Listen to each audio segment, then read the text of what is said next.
Hello everybody, it's Pugmaster Flash, and today I'm going to be reviewing the LEGO Star Wars Darth Maul's Sith Infiltrator, or the in-universe name, the Scimitar, which I personally believe is a lot cooler. So yeah, as you can see guys, I am starting a crazy daily upload streak of 2 days. I know, go me. But yeah, let's see how it goes. So as per usual, starting with the minifigures first. And I have to say, as well as the set being very impressive, the array of minifigures is equally as pleasing. So first one we have here is obviously the big bad man himself, the Phantom Menace, Darth Maul. This is his like 2015, 2017 variant with that really creepy smile, which was actually quite controversial in the LEGO community at the time, considering people generally preferred the more stern expression for Darth Maul, considering he never really had a evil grin throughout. I mean, he did briefly during Duel of the Fates, but that's besides the point. But yeah, I think this is a particularly nice variant of Darth Maul. Obviously, you've got his iconic dual-sided lightsaber, which is always a nice thing, a nice LEGO weapon to include in a set. But of recent times, it has been said in the LEGO community that they're surprised because actually recently there's been a new Sith Infiltrator that was released in 2024, which is significantly smaller than this variant actually. But the Darth Maul minifigure in that, as well as it having no pupils, which is particularly confusing, the hilt still hasn't been updated because Darth Maul's LEGO, his hilt in the movies is actually a lot longer since it's dual-sided. But anyway, let's focus on this minifigure. So as you can see, he's got a hood on, the older black hood, which is kind of a staple for most LEGO Sith Lords. If I just take off his lightsaber, we can take a closer look at the printing on his robes there. So as you can see, it's very detailed, like the strap going down his torso. And yeah, it's just a lot of nice black robe details. Just put down his hands as well. He's got a black cape on the back, of course. And if we lift up, this is one of the older style capes, which is less favourable to the really flexible felt types. So this is like a slightly harder one, so it hurts me to do this. But if I just bend it upwards a bit, you can see the back printing there. Not much to be desired, you know, it's just pretty standard, but it's overall a very, very nice minifigure to be included in Darth Maul's Sith Infiltrator, as it is. So there we go. And one additional feature, if you desire him to be with his classic horn look, so I'll take it off so you can see the very detailed Zabrak printing there, the black and the reds. Unfortunately, no dual-sided face, because that would look weird if you add on his horned look, okay? So I'll just show you now. So I actually hid his horns in the hull of the Sith Infiltrator. So I can just take these horns out. Bear with me. There we go. It's a very useful little compartment. We can see here is his horn look, which is equally as intimidating and imposing. It's just that grin really catches you off guard. It's creepy every single time, but yeah, very, very cool minifigure to be included in this set. So the next one, sorry for my temporary minifigure stand breaking there. The next minifigure, we have Qui-Gon Jinn, which is actually one of my favourite ever LEGO minifigure variants of Qui-Gon Jinn. Mainly because I feel like, as well as the poncho being a very nice inclusion, unique to this Qui-Gon minifigure, I feel like the face print really nails Liam Neeson's expressions, actually. I mean, obviously you've got this the hair piece, which is, we've seen in many Qui-Gons before. In fact, I don't think he's ever had a different hairpiece. This has just been the one that's been used for the majority of the time. But yeah, he's got that nice lime green lightsaber. The ones that were introduced in 2013, which are much better than the ones back in the day, which were more like a yellow colour, which wasn't as nice. But yeah, it's a very vivid green for that lightsaber, and it really contrasts with Darth Maul's lightsaber as well. And then if you lift up this poncho here, you can see he's got some detailed Jedi robes underneath. He's just got his belt fixed on. Then you can see, unfortunately, the printing for his flesh tone on like the top there doesn't exactly match the tone of his minifigure hands. But thankfully, you're not really going to see that the majority of the time, considering the poncho kind of conceals it. But it's still a nice feature. And then if we look at the printing on the backside, if we just take off his hairpiece, you can actually see the alternative face print, which is very nice actually. Kind of like a cheeky little smirk. It is very reminiscent of Liam Neeson's expressions. And then on the back, we've just got some more Jedi robes, which is nice. But yeah, I think this is a particularly expensive Qui-Gon Jinn minifigure, actually. I think mostly because of the poncho piece used there, usually quite popular. But also, I just think it's a really good one. Okay, next minifigure in the set. Actually, my favourite one, considering I've never actually gotten this minifigure before. This is the conniving slave trader Watto, who actually owns Anakin Skywalker at this point in the prequels. So yeah, here we go. He uses the exact same mold as the one in the 2011 Pod Racer set, which a review of that will also be coming soon. But it is the printing on it's actually slightly updated. He uses these more like tan colour hands this time instead of the grey, which I actually prefer. I just feel like it balances out the light blue, like the sandy blue colouring a bit better. And yeah, he's just got some standard light blue short legs, and you can see just this mould is so intricate, and you've got these quite rubbery wings here, which you can like kind of bend a bit, but I wouldn't recommend it. You don't want to snap them off. Because that has happened before with minifigures like this I've seen. But yeah, it's just a really incredible mould you've got there. And there's a reason this minifigure is equally as expensive as Qui-Gon in the aftermarket. It's one of the reasons this set has gone up so much. But yeah, it really does a great job at reflecting both Watto's species and his personality. I just love his little nose holes there, his nostrils on his like elephant-like trunk you've got there, and his teeth, and that one just like protruding. It's a great minifigure. I love the little saddle he's got there, and you can even see if you look really closely, a detail of his belly button. Yeah, it's just a really great minifigure. My favourite in this set, guaranteed. Okay, next minifigure, arguably less interesting, because we've had many variants of young Anakin Skywalker before. Here he is. He has quite a concerned expression, possibly because he's witnessing a Sith Lord for the first time in his life.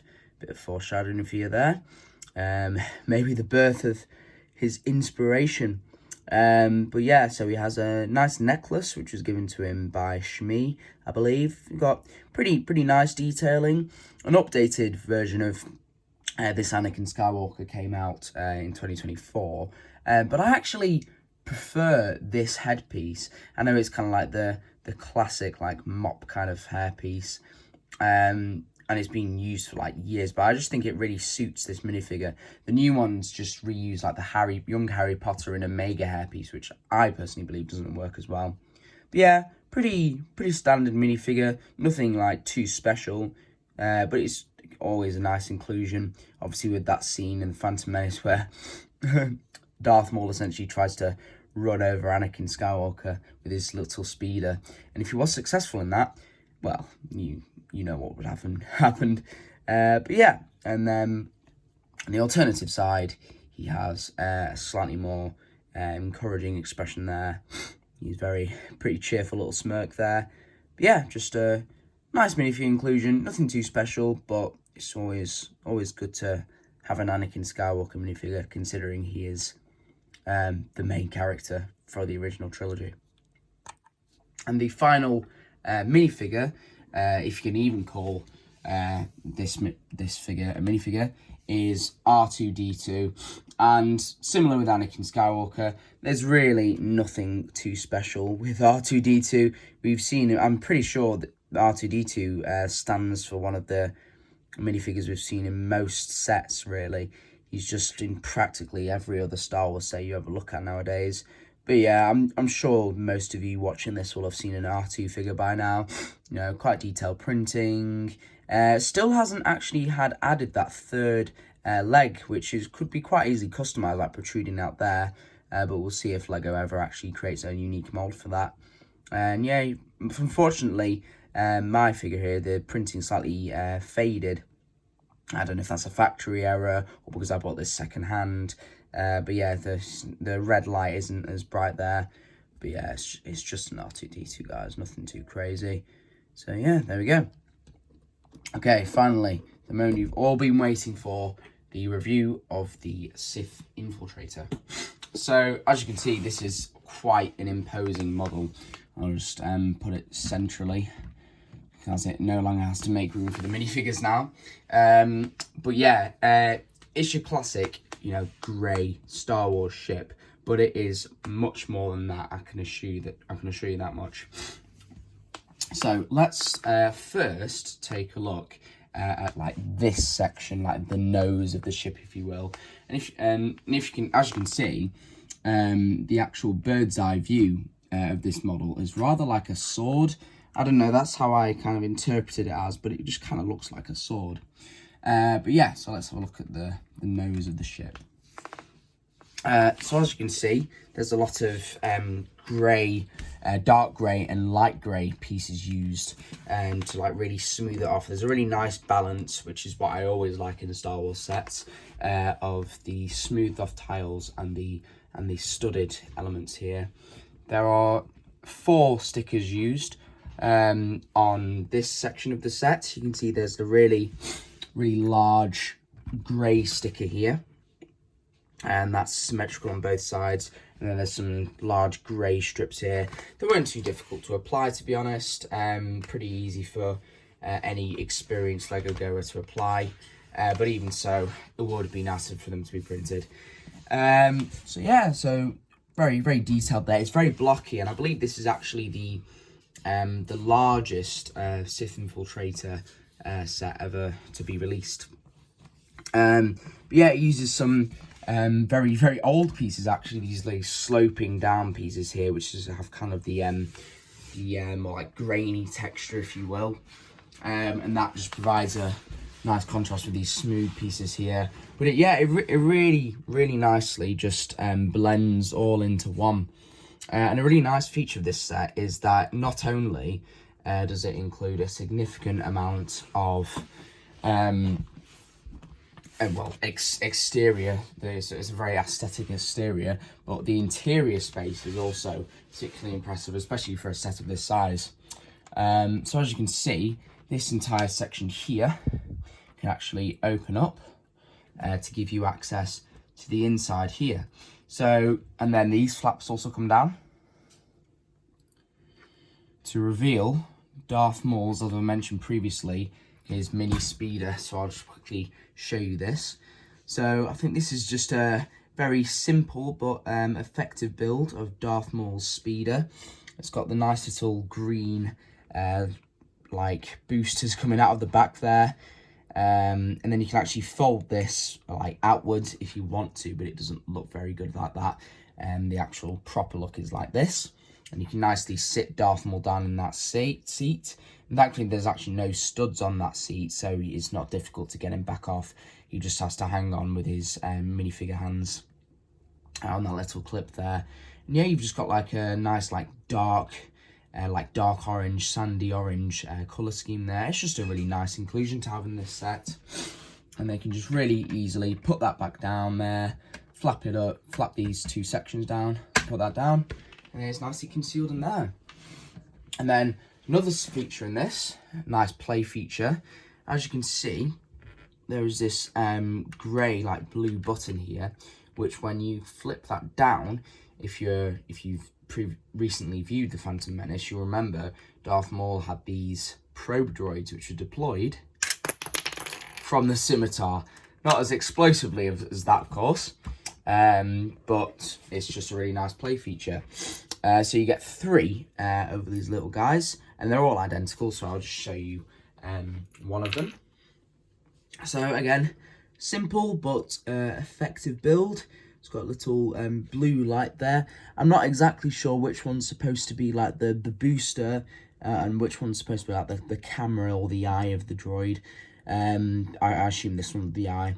But you've got a little antennae here. It's just a really nice little rounded off probe droid, and it's just a really nice inclusion. Of course, you get 3 of them, so it's just a bit of backup for Maul in case he gets overpowered by Qui-Gon. But yeah, there we go.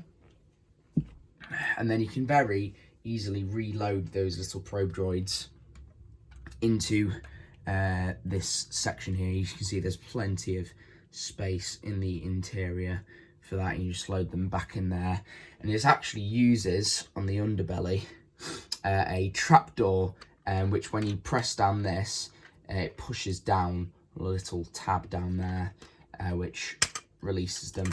So yeah, just another nice play feature. You've got some landing gear here, those which has been used in many Star Wars sets over the times, and yeah, it's just nice to have, especially for when you're trying to display it. And then these can easily be folded up for swooshing around. You fold that one up and the back one, and then it just really smooths off the look. Yeah, like so. So now we will move towards the upper section of this set, which is the kind of the cockpit over here and the wings. I'll show you as well. So actually, I might need to. This is a good demonstration of showing you the landing gear now. There we go. We can I don't know what the opposite of retract is. Detract it, whatever you want to say. Yeah. So we've got here some quite intimidating, like ominous red lights here. I'm not exactly sure what they're for. I don't know if it's like Darth Maul looking out of whilst he's in the cockpit. But yeah, there's quite a presence of studs here. I would have liked it to be a bit more smoothed off around this area, but despite this whole section is very nicely like spherically rounded off, which is nice. We've got some spring-loaded shooters on either sides, as you can see, which are not, let's just say, not as well concealed as in previous models, like in the Kylo Ren's TIE Silencer, but they still do the job. It's just a nice play feature. You've got the wings here on either side, which are on these hinge joints. Of course, the wings themselves look very nice. It's quite a repetitive build process, but at the end of the day, how else are you going to achieve these identical wings? And then so you can just flap these outwards, like so. Kind of like, I'm pretty sure this was actually the inspiration for the TIE Advanced models of TIE fighters, this type of wing design. But you can flap those out and then retract the landing gear yet again. This model's really testing me here today. And there you go, that is it in its flight mode, and it's very, very swooshable, I have to say. It's brilliant for playing with. Yeah, and there you go. So then we can very easily fold these back down, as so, and put down the landing gear again. And as you can see, there is a very large printed canopy piece here, which is very impressive. I really like the printing here. I really like it when Lego actually goes the extra mile, and with these rounded pieces, like all the detail here, it's really impressive. But if I turn it round, at the back, we can actually fully open this interior, and this is actually a good opportunity to look at some of the building techniques used down here. So we've got these like great pieces on either side here. I don't know exactly what they are, kind of like the exhaust or something. And then we've got this rounded section here. But what we're really looking at is the interior here, okay? So first thing, flip this upwards, this downwards, and you can even, with these spherical sections, put these outwards as well for extra access. So the interior is fairly sizable. You can see Darth Maul has a nice little chair. Oh, there we go. There's a spring load of shooters going crazy. He has a nice little black swivel chair here, which you can very easily turn around as so. There's a real presence of dark red and bright, just really like luminescent bright red pieces in here, which really adds to the aesthetic, that evil aesthetic. And even so, there is some stickers utilised up there, if you can see. But yeah, that's just some nice extra details. It's just some like statistics for Darth Maul to be reading along the way about his ship or enemy ships incoming.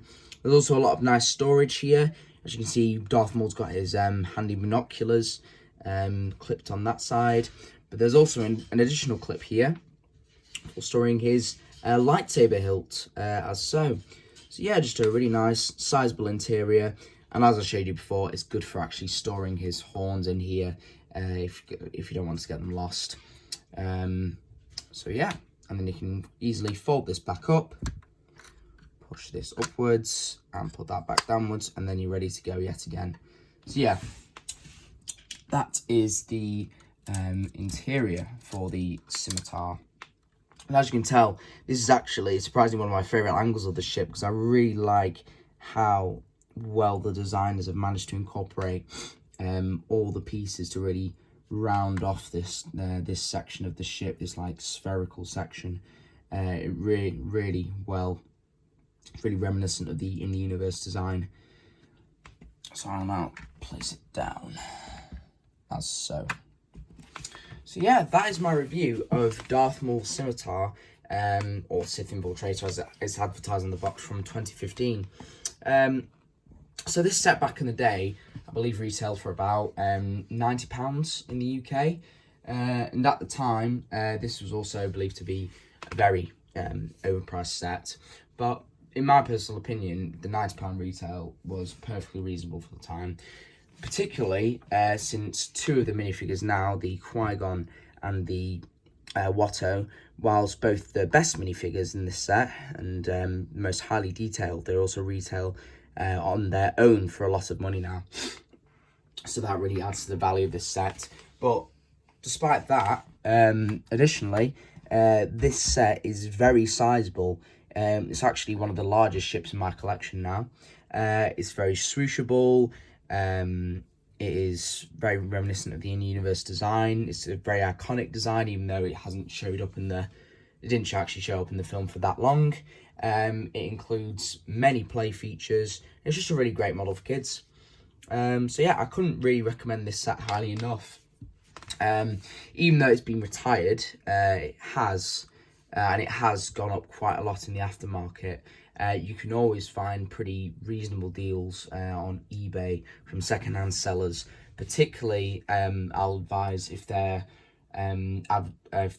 putting it out as being displayed on shelves only and like only built once. That's usually the best deal I go for, because it's essentially new. It's just been built once by another person, and especially if they've kept good condition away from sunlight, that's always a good thing. So yeah, thanks for watching, guys. See you in the next one.